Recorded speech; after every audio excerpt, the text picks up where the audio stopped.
মহান আল্লাহ পাকের অগণিত শুকরিয়া যে আল্লাহ আমাদের সহি সালামতে সুস্থতার সাথে আল্লাহ তাআলার সন্তুষ্টি হাসিলের জন্য রমাদান মাসকে সিয়াম কিয়াম কুরআন ইত্যাদি ইবাদত পালনের মাধ্যমে আল্লাহ আমাদের কাটানোর তৌফিক দান করেছেন। তো আমরা এই মাসে অনেকগুলো ইবাদত করতে পেরেছি। একটা হলো সিয়াম, আরেকটা হলো কিয়াম। কিয়াম মানে সালাতুত তারাবি। আরেকটা হলো কোরআন। এই মাসে আমরা বেশি বেশি কোরআন পড়েছি, তারাবির নামাজে বেশি বেশি কোরআন পড়েছি। আবার অনেক মসজিদে খতম তারাবি হয়েছে, আবার অনেকে কোরআন খতম করেছেন। তো হাজরিন, এই যে আমরা সিয়াম পালন করলাম, আমরা রাত্রিভর কিয়াম আদায় করলাম, তারাবির সালাত আদায় করলাম, আর আমরা কোরআন আমরা তেলাওয়াত করলাম, খতম করলাম, এগুলো করে আমাদের কি হলো? আমরা কি শুধু সওয়াব অর্জনের জন্য এগুলো করেছি, না অন্য কোনো শিক্ষা এগুলোর মধ্যে আছে? আমরা যে সিয়াম পালন করেছি, এই সিয়াম আল্লাহ বলেছেন যে কুতিবা আলাইকুমুস সিয়াম কামা কুতিবা আলাল্লাযিনা মিন ক্বাবলিকুম। সিয়াম আল্লাহ কেন দিয়েছেন? এটা পূর্ববর্তী জাতিকেও দিয়েছিলেন। কেননা লাআল্লাকুম তাত্তাকুন, যাতে করে আমরা কি হতে পারি? তাকওয়াবান হতে পারি। তা আসলে কতটুকু তাকওয়া আমরা হাসিল করেছি সিয়াম রেখে, এটা বোঝা যাবে আমাদের এই 11টা মাস আমাদের চলার উপরে, যে আমরা কতটুকু তাকওয়া নিয়ে আমরা এই 11টা মাস আমরা চলতে পারি। এখন রমাদানের আগে বা রমাদানেও আমার যে আমল, রমাদানের পরেও আমার সেরকম আমল হলো। তা আমি তো দেখছি যে আমাদের সিয়ামের তাকওয়া শূন্যের কোঠায়।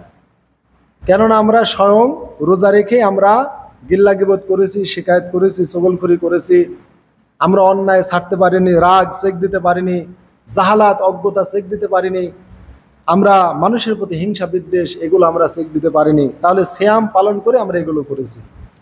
আমরা তারাবির নামাজ নিয়ে ফেতনা করেছি, 8 রাকাত 20 রাকাত বিভিন্ন নিয়ে, খতম তারাবি হবে কি হবে না, ইমাম তাড়াতাড়ি নামাজ পড়াতে হবে, একটু দেরি করলে সমস্যা, রাত গভীর হয়ে যাচ্ছে, কোরআন একটু তেলাওয়াত ইমাম যদি বেশি করে তাহলে ইমামের সাথে ফেতনা, ইমামের বেতন নিয়ে ফেতনা, মুয়াজ্জিন নিয়ে ফেতনা। সারা রমাদান মাসে আমরা ফেতনা করতে করতে কাটিয়ে দিয়েছি।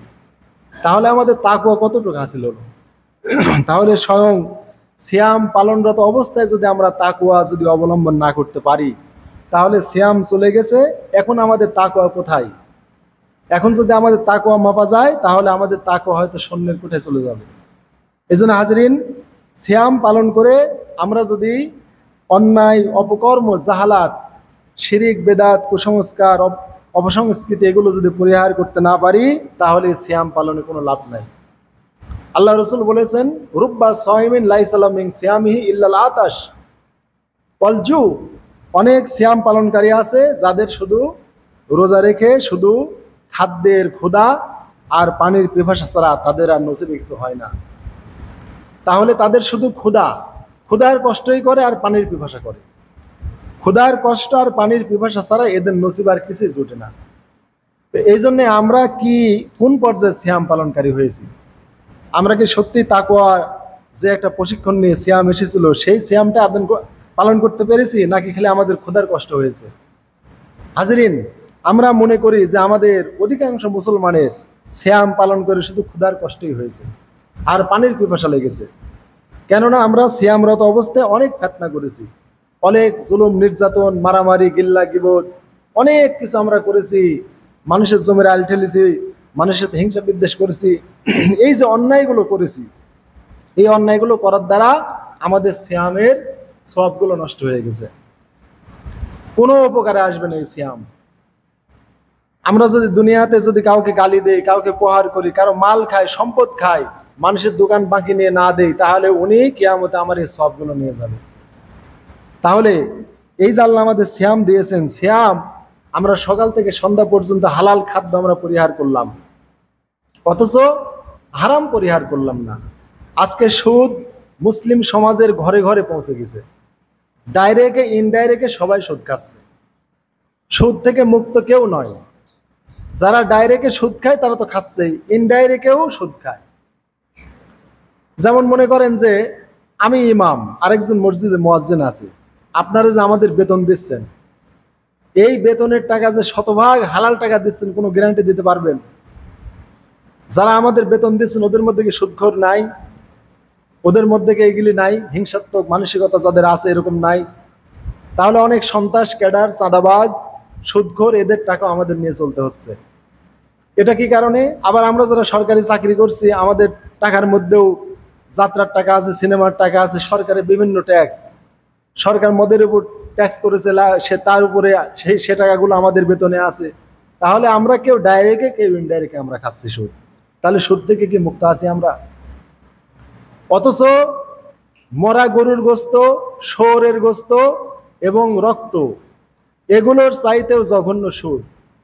কেননা মরা গরুর গোস্ত খাওয়া জায়েজ আছে বিশেষ কারণে, শুয়োরের গোস্ত খাওয়া জায়েজ আছে বিশেষ কারণে, রক্ত বিশেষ কারণে পান করা জায়েজ আছে।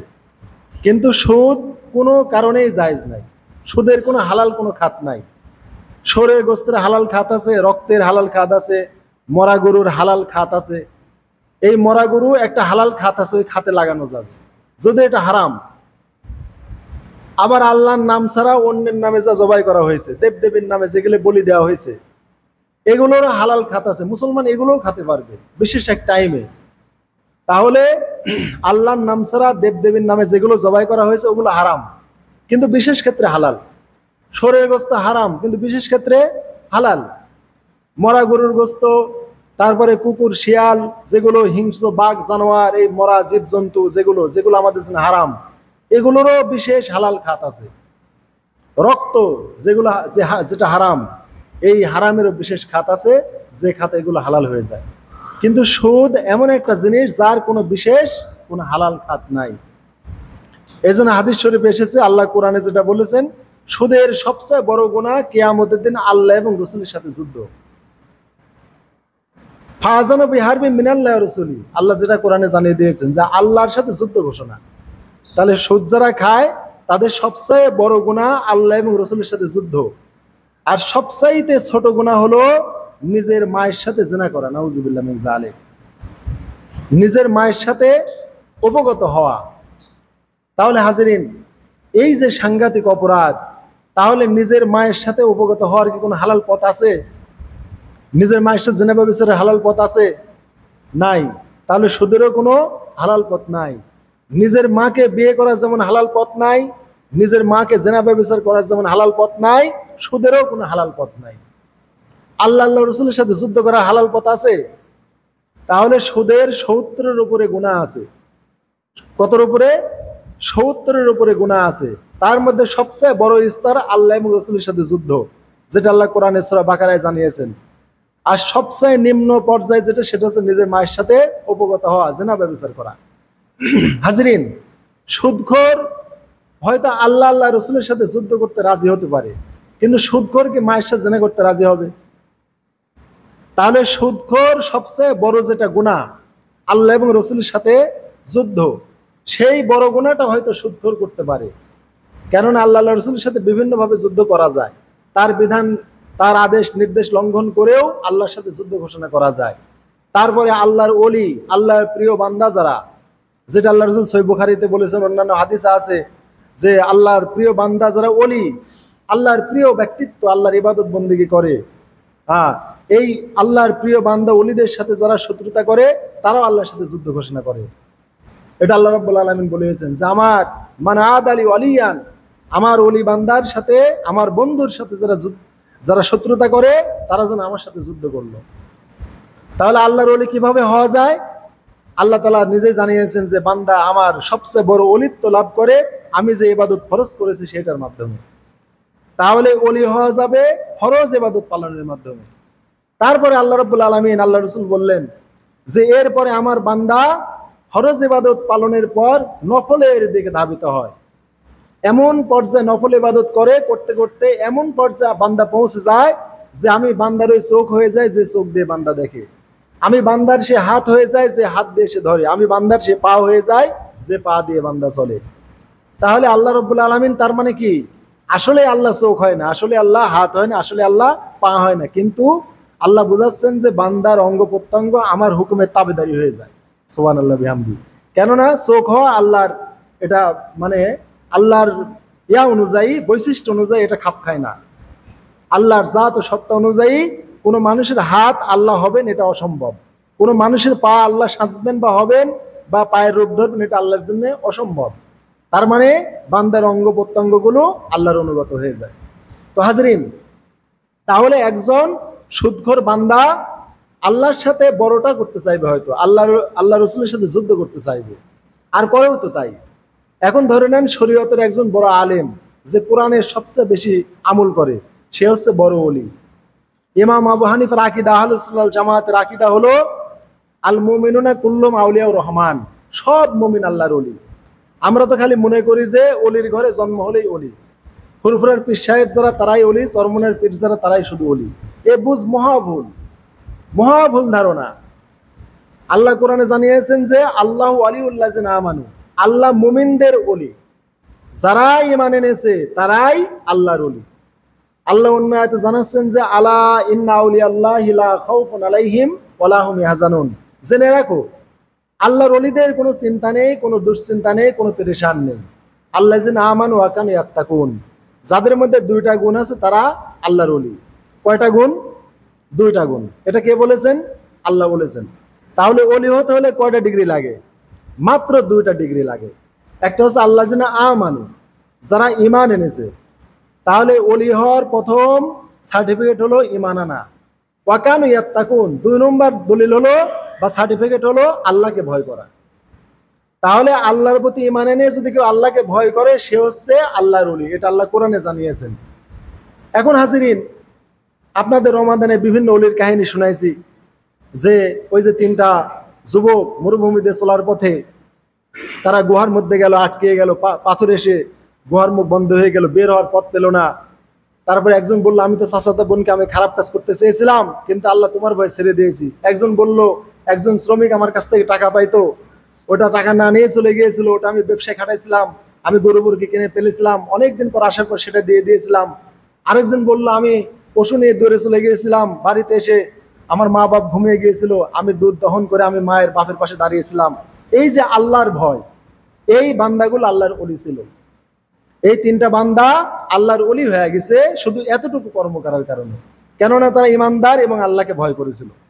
আর এই কারণে আল্লাহ রাব্বুল আলামিন তার এই 3 ওলি বান্দাকে পাহাড়ের গুহা থেকে আল্লাহ বাঁচিয়ে দিলেন। এই জন্য হাজরিন, আমরা মনে করি যে ওলির ঘরে ওলি হয়, কিন্তু জেনে রাখেন আমাদের বাংলাদেশের প্রধানমন্ত্রী, ইমান তো ওনার আছে, ইমান আননের, তিনি তো কাফের না, তিনি ইমানদার। কেননা কোনো মুসলমানকে কাফের বলা জায়েজ নাই যতক্ষণ না তার মধ্যে সুস্পষ্ট কোনো কুফরি পাওয়া যায়। অতএব সে যতদিন না বলবে যে আমি কাফের বা আমি খ্রিস্টান, ততদিন পর্যন্ত তাকে কাফের বা খ্রিস্টান বলা যাবে না। এই জন্য ফুরফুরার পীর সাহেব আব্দুল কাদের সিদ্দিকী রাহিমাহুল্লাহ বলেছেন, একজন মুমিন যত বড় গুনাহই করুক, ঈমান যতক্ষণ আছে ততক্ষণ সে আমার দ্বীনি ভাই, আর যখন তার ঈমান থাকবে না তখন তার সাথে আমার কোনো সম্পর্ক নাই। অতএব একজন মুসলমান নিজেকে যতক্ষণ ইমানদার বলে দাবি করবে, তাকে কুফরি ফতোয়া দেবেন না। অতএব একজন প্রধানমন্ত্রী, একজন মন্ত্রী, একজন এমপি, একজন মেম্বার, একজন চেয়ারম্যান, ইনারা আল্লাহর সবচাইতে বড় ওলি হতে পারবেন। কিভাবে? ইমামুন আদিলুন সাবাত ইযিল্লুহুমুল্লাহ ফি জিল্লি ইয়াওমা লা জিল্লা ইল্লা জিল্লু, যেটা আল্লাহ রাসূল হাদিসে বলেছেন, 7 শ্রেণীর লোককে আল্লাহ কিয়ামতে তার ছায়ায় স্থান দিবেন। এই 7 শ্রেণীর মধ্যে প্রথম নাম্বার যার নাম আল্লাহ রাসূল বলেছেন, তিনি হচ্ছে ইমামুন আদিলুন, একজন নেককার ইমাম।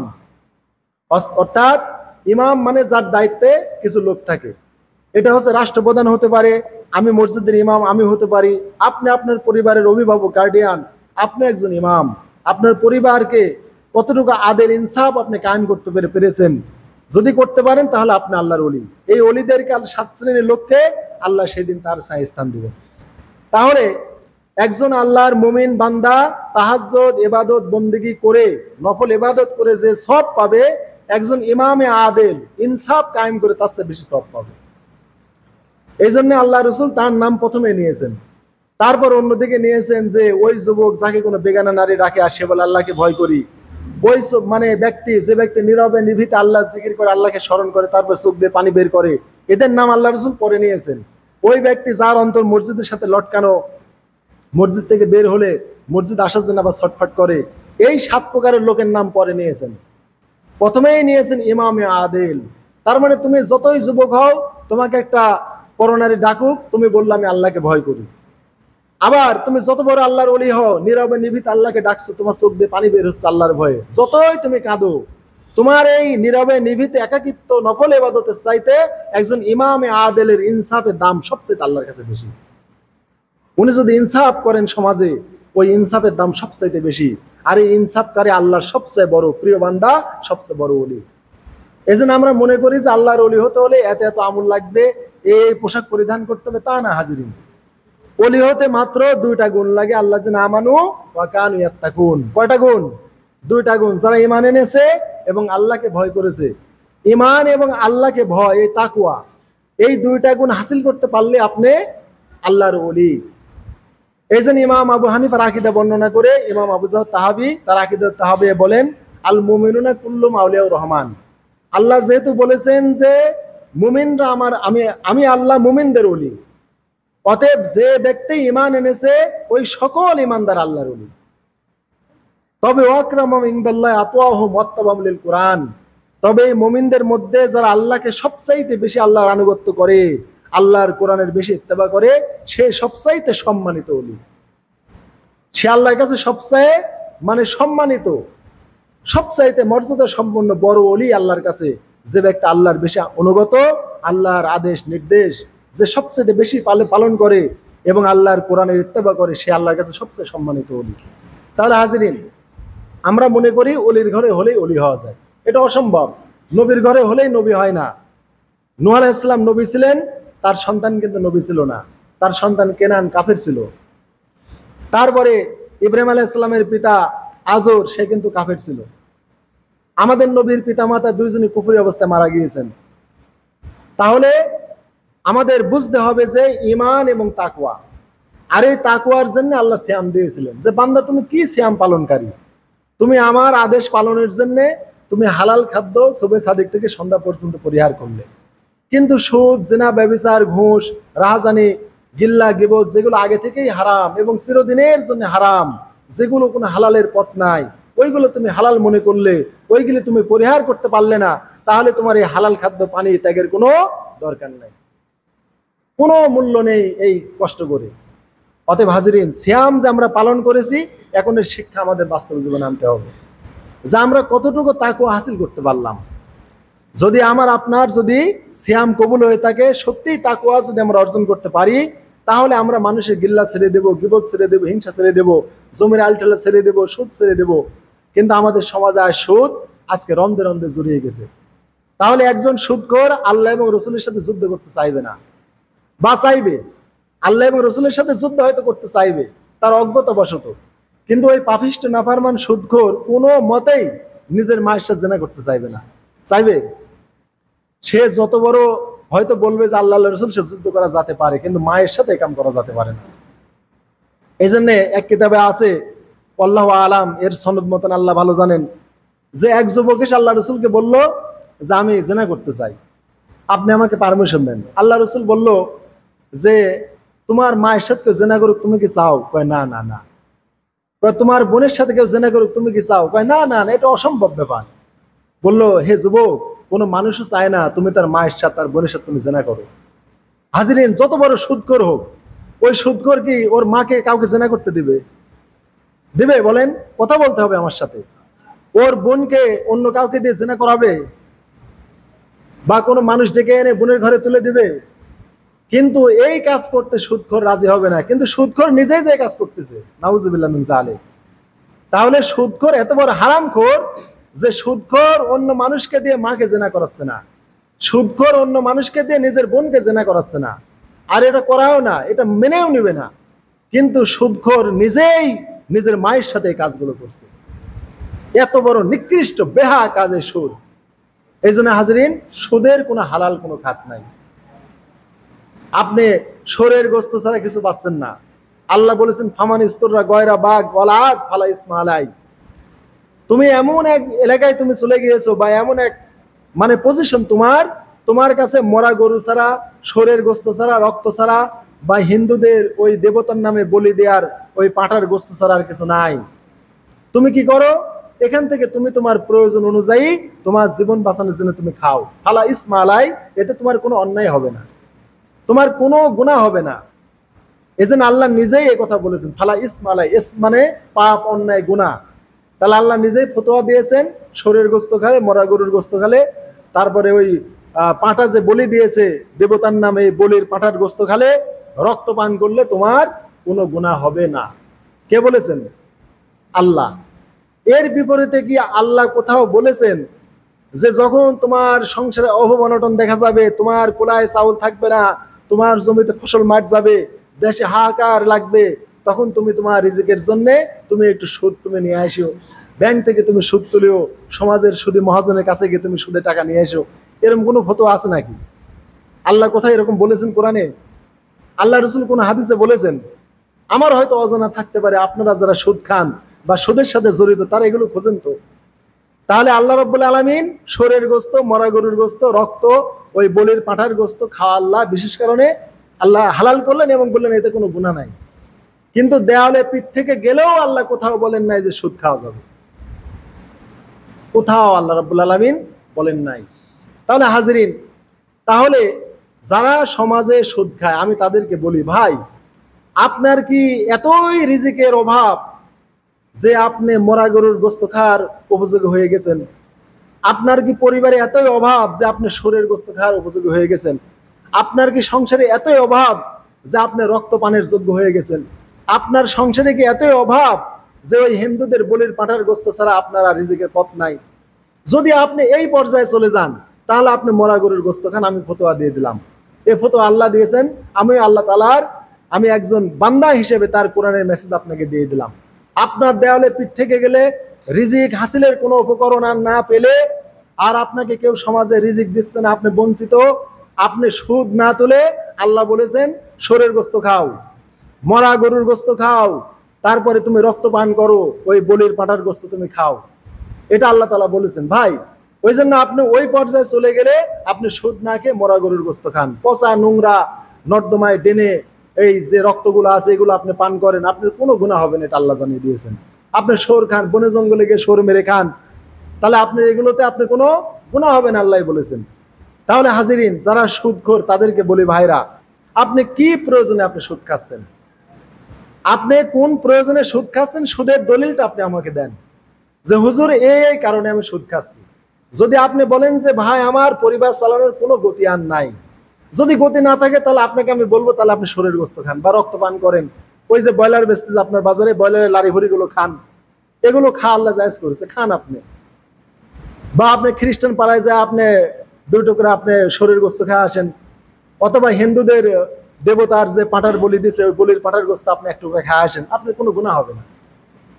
তাহলে হাজিরিন, আপনি মরা গরুর গোস্ত খাবেন, শরীর গোস্ত খাবেন, কিন্তু আপনি সুদ খাবেন না যদি আপনি ওইগুলি খাইতে যদি বাধ্য হন। কিন্তু যারা সুদ খায় তাদেরকে বলে, হাজিরিন এইরকম পর্যায়ে কি আপনি পৌঁছেছেন? পৌঁছেন নাই। বরং আপনার দুনিয়ায় আপনি খুব রিল্যাক্সে চলার জন্য, আনন্দের সাথে চলার জন্য আপনি বড় অঙ্কের টাকার মালিক হচ্ছেন, আপনি সুদ খাচ্ছেন। কিন্তু জেনে রাখেন, ইয়ামহাকুল্লাহু রিবা ওয়া ইরবি সাদাকাত, আল্লাহ কোরআনে জানিয়ে দিয়েছেন সুদের লাভ আমি আল্লাহ ধ্বংস করবই করব।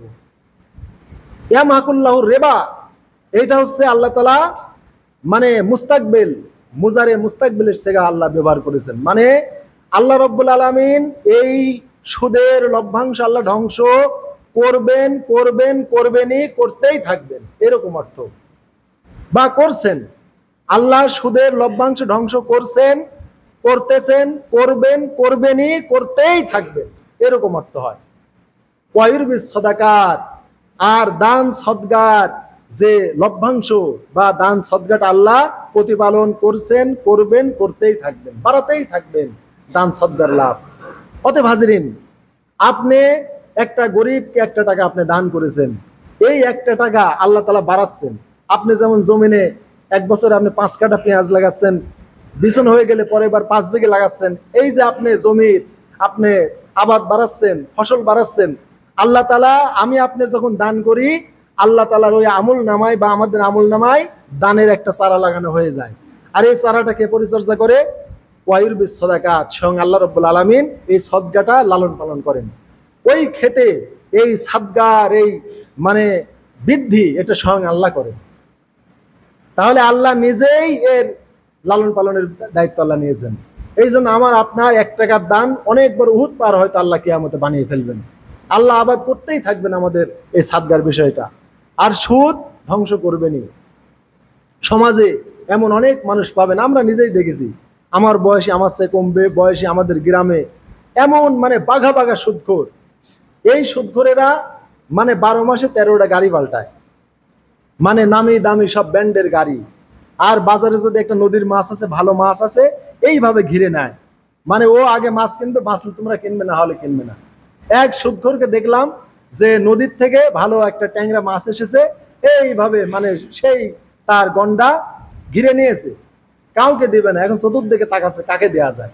তো আমার দিকে চোখ করে বলতে হুজুরেকে একটু দাও, তার মানে হুজুরেকে একটু দেওয়া যেতে পারে, আর সব ওই লিলিবি। মানে এই যে খাবি খালি দুনিয়াতে খাওয়ার জন্য সুদখোরেরা। এই জন্য দেখবেন সুদখোরেরা তাপে কিছু করার জন্য নাই। বাজারে একটা ভালো জিনিস উঠবি, ওই যে সুদের টাকার গরম, রাত পলে টাকা পাবি, নগদ নগদ কামাই, ও বাজারে ভালো জিনিস আগে খাবি। খাচ্ছে খাক, কিন্তু একদিন কি হলো, এই সুদখোর কিছুদিন পরেই দেখলাম গ্রাম ছাড়া। আজ 5-7 বছর হয়ে গেছে, আজ আমাদের গ্রামে ফিরতে পারেনি। অতএব হাজিরিন, আল্লাহ সুদ ধ্বংস করবেনই করবেন, এটা আল্লাহর ওয়াদা। আপনি যতই বৃদ্ধি করেন, আপনি 2 4 গুনছেন, কিন্তু 2 কিন্তু আবার 0 হয়। কিভাবে? আপনার হিসাবে 2 + 2 4, কিন্তু আল্লাহর হিসাবে 2 - 2 কত? 0। আপনার কাছে যোগ, আল্লাহর কাছে বিয়োগ, উল্টা। আর দান আপনার কাছে কম হলো, 2 টাকা দিলেন, 2 টাকা কমে গেল, কিন্তু আল্লাহ 2 2 4 করে দিলেন। তাহলে সুদ আল্লাহ 2 2 0 করেন, আর দানটাকে আল্লাহ তাআলা বাড়তি করেন। যদিও আপনার কাছে 0, 100 টাকা আছে, 10 টাকা দিলেন, আপনার কাছে 10 টাকা কমে গেল, 90 টাকা, কিন্তু এটা আল্লাহ বলেছেন আমি বাড়তি করব। আর সুদ 100 টাকা আছে, পরের দিন আপনার পকেটে 110 টাকা, কয় টাকা লাভ হলো? 10 টাকা। আল্লাহ বলেছেন ইয়ামাহাকুল্লাহ রিবা, এই লাভটা আমি ধ্বংস করে দেব। তাহলে হাজিরিন, আপনি টিকতে পারবেন না, কোনোদিন টিকতে পারবেন না। হারামে কোনো বরকত নাই, হারামে কোনো বরকত নাই।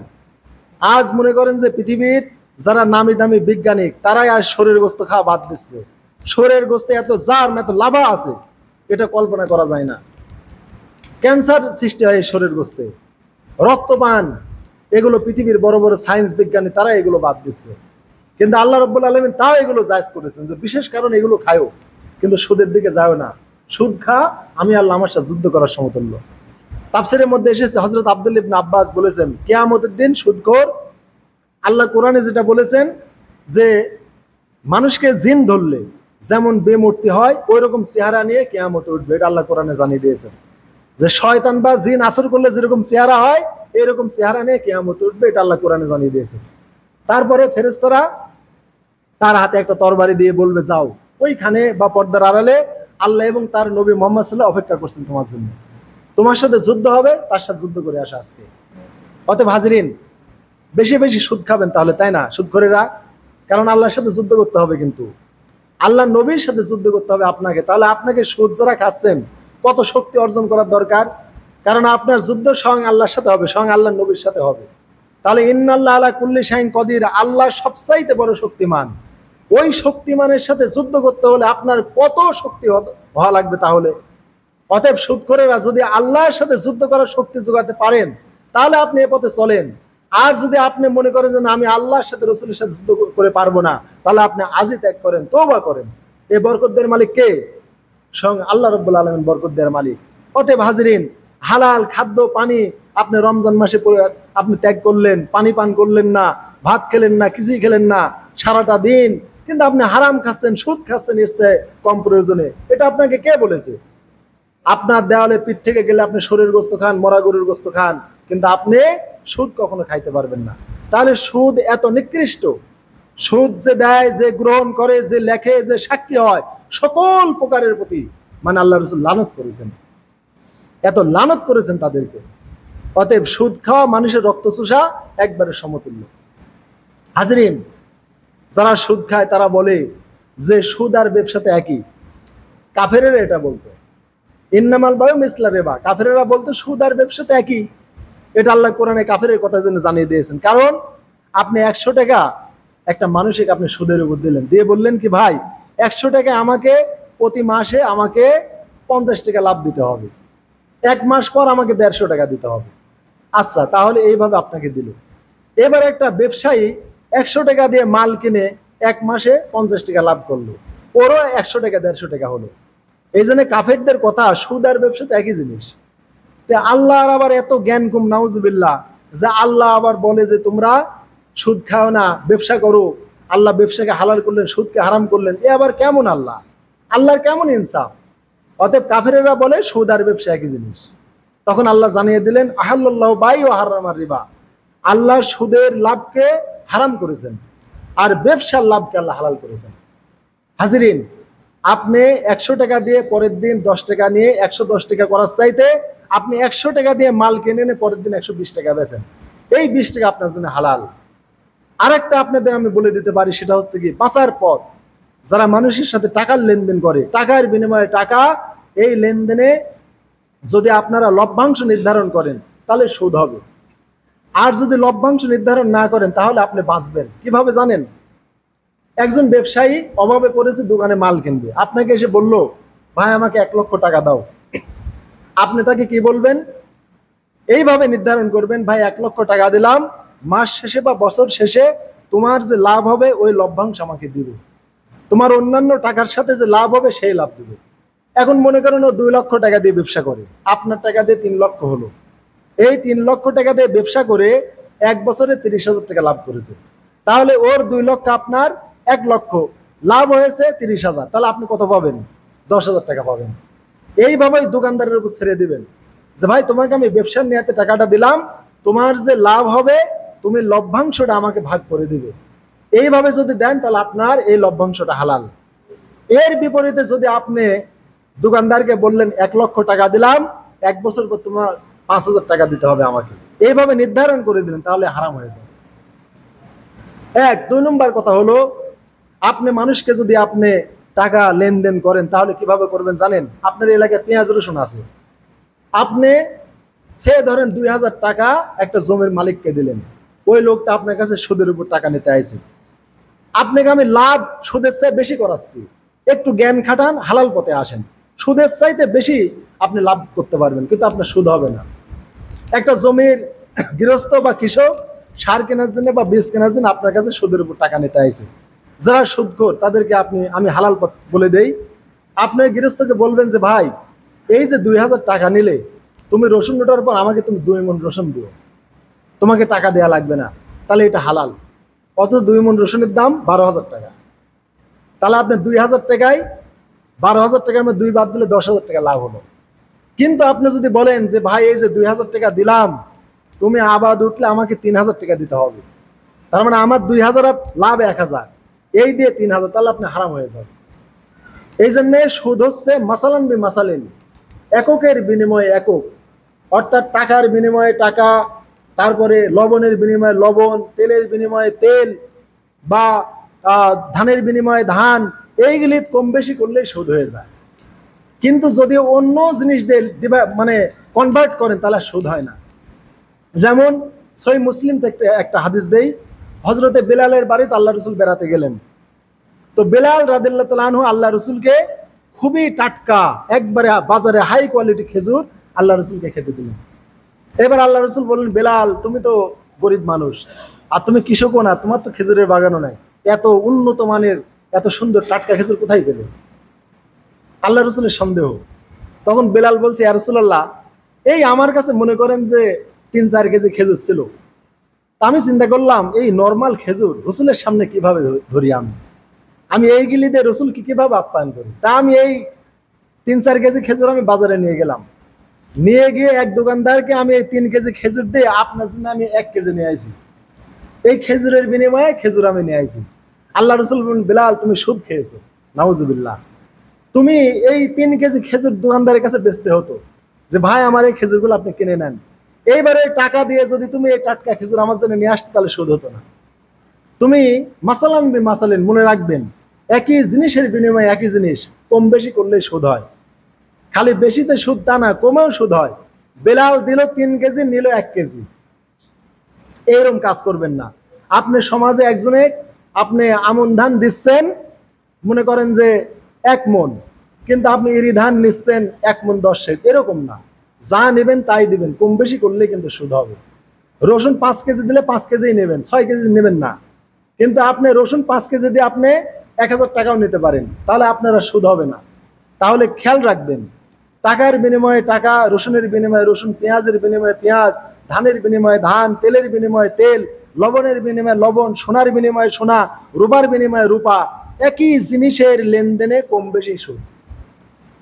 কিন্তু যদি আপনি কনভার্ট করেন তাহলে আর সুদ হবে না। আপনি টাকার বিনিময়ে ফসল নেন, আপনি 2000 টাকা একজনকে ঋণ দিয়ে আপনি বলেন, ভাই তুমি ফসল দিলে আমাকে 2 মণ তুমি পেঁয়াজ দিও, কে আমাকে 1 মণ রসুন দিও, আপনার সুদ হবে না। কিন্তু আপনি টাকা দিয়ে আপনি টাকায় আবার বছর পর নিচ্ছেন, এটা কিন্তু সুদ হয়ে যাবে হাজিরিন। তাহলে এইভাবে যদি ফসলের উপরে আপনার টাকাটা লেনদেন করতে পারেন তাহলে আপনি সুদ থেকে বাঁচতে পারবেন। এই জন্য হাজিরিন, সুদ মোটেও খাবেন না, সুদের কোনো হালাল খাত নাই। সুদ খাওয়ার চেয়ে আপনার দেওয়ালে পিঠ থেকে গেলে একটু মরা গরুর গোস্ত খাবেন, ব্রয়লার যে জবাই করে হাটে বাজারে ওই রক্ত নারী ভুঁড়ি এগুলো আপনি খাবেন, বা আপনি হিন্দুর বলি দেওয়া পাঠার একটু গোস্ত খাবেন, না রক্ত পোষ খাবেন, এগুলো খাওয়া অনেক ভালো এবং ফালা ইসমালা আল্লাহ বলেছেন কোনো গুনাহ হবে না। শুধু তাই না, আপনার পেটও খারাপ হবে না। কিভাবে জানেন? মানুষ যখন প্রচন্ড ক্ষুধা পায় ও টাইমে রক্ত পান করলেও রক্ত হজম হয়ে যায়, পাথর খেলেও পাথর হজম হয়ে যাবে। তাহলে রক্ত মহাজীবাণু, রক্তের মধ্যে সবচাইতে জীবাণু বেশি। রক্ত এবং দুধ সবচাইতে দ্রুত পচে যায়, পচনশীল এবং দ্রুত ব্যাকটেরিয়া আক্রমণ করে। আর রক্ত বের হলেই সাথে সাথে জমাট হয়ে যায়, ব্যাকটেরিয়া আক্রমণ করে। তাহলে রক্ত এত জীবাণু এর ভিতরে, এই জীবাণু পান করলে আপনার গুনাহ হবে না, আপনার পেটও খারাপ হবে না। কেননা ওই পেটের যখন প্রচন্ড ক্ষুধা লাগবে ওই টাইমে পেট এমন হাহাকার করে, ও জীবাণু পর্যন্ত হজম করে ফেলবে ওই পেট, এমন আপনার স্টমাক আল্লাহ শক্ত করে দিবেন। ওই টাইমে শরীরের গোস্ত আপনার হজম হয়ে যাবে, আপনার পুঁজ রক্ত যা পান করবেন পেট তাই হজম করে ফেলবে এবং গুনাহ হবে না। কিন্তু আপনি অন্য এক টাইমে যদি আপনি সামান্য 1 চুমুক রক্ত পান করলে আপনার সাথে সাথে ডায়রিয়া হয়ে যায়। আপনি ভরা পেটে বা স্বাভাবিক অবস্থায় যদি আপনি 1 ঢোক রক্ত পান করেন, 1 ঢোক যদি পুঁজ পান করেন, সাথে সাথে আপনার কলেরা বা ডায়রিয়া শুরু হয়ে যাবে। কিন্তু ওই কঠিন অবস্থায় পান করলে হবে না, এটা আল্লাহর ওয়াদা আছে। এই জন্য আল্লাহ এইগুলি বিশেষ টাইমে খাওয়ার কথা বলেছেন, যদিও মানুষের এইগুলি বিপক্ষে, মানুষের শরীরের বিপক্ষে, স্বাস্থ্যসম্মত না, তারপর আল্লাহ অনুমতি দিয়েছেন। ওই টাইমে ওইটাই আপনার স্বাস্থ্য উপযোগী হয়ে যাবে, আপনার স্বাস্থ্যসম্মত হয়ে যাবে, কিন্তু অন্য টাইমে স্বাস্থ্যসম্মত না। তাহলে হাজিরিন, সুদ খাবেন? যারা সুদের সাথে জড়িত ভাই এই পথ পরিহার করেন। সুদের সর্বনিম্ন গুনাহ মায়ের সাথে জিনা ব্যভিচার, সবচেয়ে বড় গুনাহ আল্লাহ রাসূলের সাথে যুদ্ধ। অতএব সুদ যদি না ছাড়তে পারেন, কিসের রোজা রাখলেন? হালাল খাদ্য পানি ত্যাগ করলেন আর হারাম পরিহার করতে পারলেন না, আপনার এই খাদ্য পানি ত্যাগের কোনো লাভ হয় নাই, আপনার বিন্দু মাত্রই তাকওয়া হাসিল হয় নাই। এজন্য আল্লাহ বলেছেন, ওলা তাকুনু কাল্লাতি নাকাদাত গজলাম মিন বাদি কুওয়াতিন আনকাসা, তোমরা ওই পাগলিনী উদাসীনী মহিলার মতো হইও না, যে মহিলা সুতা পাকাইয়া কষ্ট করে আবার সুতাগুলো ছেড়ে দিয়েছিল। তার মানে 1 মাস তোমরা সিয়াম পালন করলে তোমাদের ঈমান মজবুত হলো, তাকওয়া মজবুত হলো, তোমরা আমার নির্দেশ পালন করলে, সিয়াম করলে, কিয়াম করলে, কোরআন পড়লে, রমাদানের পর এগুলো ছেড়ে দিও না। তোমরা মাসে 3টা করে সিয়াম পালন করো, আয়ামে বিজের রোজা করো, তোমরা সালাতুত তাহাজ্জুদ পড়ো, বা ঈশার নামাজের পর বেতরের পর 2 রাকাত হলেও তোমরা নফল সালাত আদায় করো, কিয়ামুল লাইল আদায় করো, তোমরা কোরআন অনুযায়ী আমল করো, এগুলো ছাড়ো না। তোমরা রমাদানের আমলগুলো তোমরা ধরে রাখো। হাজিরিন, জোরে ধরে রাখতে পারেন তাহলে বুঝবে আপনি তাকওয়া হাসিল করতে পেরেছেন। আর যদি এগুলো ছেড়ে দেন তাহলে পাগলিনী উদাসীনী নারীর মতো, যে নারী রশি পাকা কষ্ট করে আবার উবরায় দিছে। তাহলে আপনারা কি রশি পাকা ওই রশি কি রাখবেন নাকি খুলে ফেলবেন? যে খুলে ফেলবে সে বোকা, আর যে ধরে রাখবে সে সফল কাম। অতএব হাজিরিন, আল্লাহ আমাদের আমলের তৌফিক দান